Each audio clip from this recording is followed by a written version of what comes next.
প্রেমের টানে প্রেমিকের সঙ্গে পালিয়েও শেষ রক্ষা হলো না মেধাবী নাবালিকা মাধ্যমিক পরীক্ষার্থীর। উদ্ধার করে পরীক্ষার ফর্ম ফিল আপ করানো হলো স্কুল কর্তৃপক্ষ। ঘটনাটি ঘটেছে পশ্চিম মেদিনীপুর জেলার ঘাটাল থানার রথিপুর বর্দা বাণীপীঠ হাই স্কুলে। জানা যায়, স্কুলের 2024 সালের মেধাবী নাবালিকা মাধ্যমিক পরীক্ষার্থী কয়েকদিন আগে প্রেমের টানে দাসপুরের এক নাবালক প্রেমিকের সঙ্গে পালিয়ে যায়। সামনেই মাধ্যমিক পরীক্ষা, চিন্তিত হয়ে পড়ে নাবালিকার পরিবারের সদস্যরা। নাবালিকার পরিবারের সদস্যরা দ্বারস্থ হয় ঘাটাল থানায়। ইতিমধ্যে শুরু হয়েছে 24 সালের মাধ্যমিক পরীক্ষার ফর্ম ফিল আপ। অন্যদিকে স্কুলের মেধাবী ছাত্রী মাধ্যমিক পরীক্ষার ফর্ম ফিল আপ না করায় স্কুল শিক্ষকদের সন্দেহ হলে তারা খোঁজ নিয়ে জানতে পারে নাবালিকা মেধাবী ছাত্রীর কর্মকাণ্ড।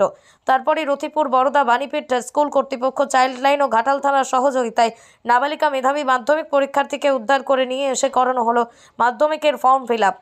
নাবালিকা মাধ্যমিক পরীক্ষার্থীর প্রেমিক পলাতক।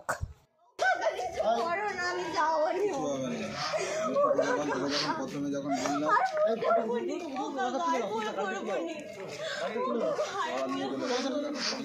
এখন আমার কথাও শুনবে নি, আর আমি কি বললে আমার কথা শুনবে?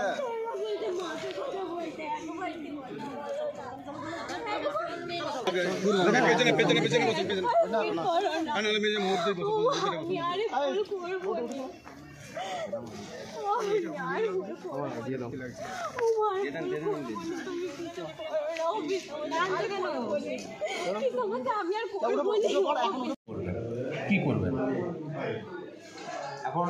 আজকে মেয়েটা আমাদের স্কুলে এসেছে, তো সে আজকে ফর্ম ফিল আপ করছে। আমার খুব ভালো লাগছে। আরও ভালো লাগবে এটি যে মেয়েটি যাতে তার মা বাবার কাছে থেকে পড়াশোনা করতে পারে, সেটা আমরা দেখব বিষয়টা। আর স্কুল থেকে যাবতীয় যা সাহায্য সহযোগিতা যা লাগে সেটা আমরা করব, সেটা আমরা দেবো। তো মেয়েটি আজকে 2 সপ্তাহ ধরে বাইরে ছিল, অন্য একটি ছেলের সাথে আমরা শুনেছি সে পালিয়ে গেছিলো। তার বাড়ির লোক মিসিং ডায়েরি করেছিল রিসেন্ট কয়েকদিন আগে, তবুও তারা সেখান থেকে খবর পায়নি। আমরা মাস্টারমশাইরা, স্কুলের আমাদের যিনি প্রেসিডেন্ট আছে দিলীপ মাঝি মহাশয়, তার উদ্যোগে আমরা মেয়েটির খোঁজ পেয়েছি। খোঁজ পাওয়ার পরে মেয়েটিকে আজকে যার সাথে পালিয়ে গেছিলো তাদের আত্মীয় স্বজন সে মেয়েটাকে এনেছে আমাদের বিদ্যালয়ে। আজকে ভালো লাগছে, বললাম হয়তো ভালো লাগবে আরও, যাতে প্রশাসন বা চাইল্ড অ্যাক্ট তাদের সাথে যোগাযোগ করা হয়েছে। হ্যাঁ, চাইল্ড হেল্পলাইনের সাথে যোগাযোগ করেছিলাম, থানার সাথে যোগাযোগ করেছিলাম। তারপরে মেয়েটা যদি বাড়িতে না থাকতে চায়, যদি অন্যত্র থেকে পড়াশোনা করতে চায়, তারও একটা আমরা ব্যবস্থা করেছি। সেটা হচ্ছে হোমে থেকে মেয়েটা যদি পড়াশোনা করতে চায়, আমরাও সেই জায়গায়। মেয়েটা কিন্তু দ্বিতীয়বার গিয়েছিল, এর আগেও একবার চলে গিয়েছিল। আগেরবার যখন 9-এ পড়তো, ও তখন 14+ বয়স ছিল। সাময়িক কয়েকদিনের জন্য সে চলে গেছিল। পরবর্তীকালে এই কয়েকদিন আগে শুনলাম সেই ছেলেটার সাথে আবার চলে গেছে, এবং সেই ছেলেরও বয়স হচ্ছে 16-17 বছর মাত্র। তো এটা আমাদের খুব কষ্ট দিয়েছে যে একজন 15 বছরের মেয়ে আর 16 বছরের ছেলের সাথে দিদি চলে যাচ্ছে, মা বাবারা অসহায়। আমরা আমাদের বিদ্যালয়ে বহু পরিশ্রম করে ওই মেয়েটাকে আমরা ফিরিয়ে আনতে পেরেছি, এবং সে ফর্ম ফিল আপ করছে, সে পরীক্ষা দেবে। এটাই এখন আছে। আইনের পথে চলবে। নাবালিকা মেয়েটি এবং ছেলেটিও আমরা যেটুকু খবর পেলাম সেও নাবালক। তো সে জায়গায় দাঁড়িয়ে আমাদের যে চাইল্ড লাইন আছে তারা তো ব্যাপারটা জড়িয়েছে, পুলিশ প্রশাসন সবটা জেনে গেছে। আমি এই স্কুলের প্রেসিডেন্ট হিসেবে যেটা আমি দেখলাম যে স্কুলের মেয়েটিও কিন্তু আমাদের প্রিয় ছাত্র, আমাদের প্রিয় ছাত্রী, মেধাবী ছাত্রী, যে ভালো রেজাল্ট করেছে।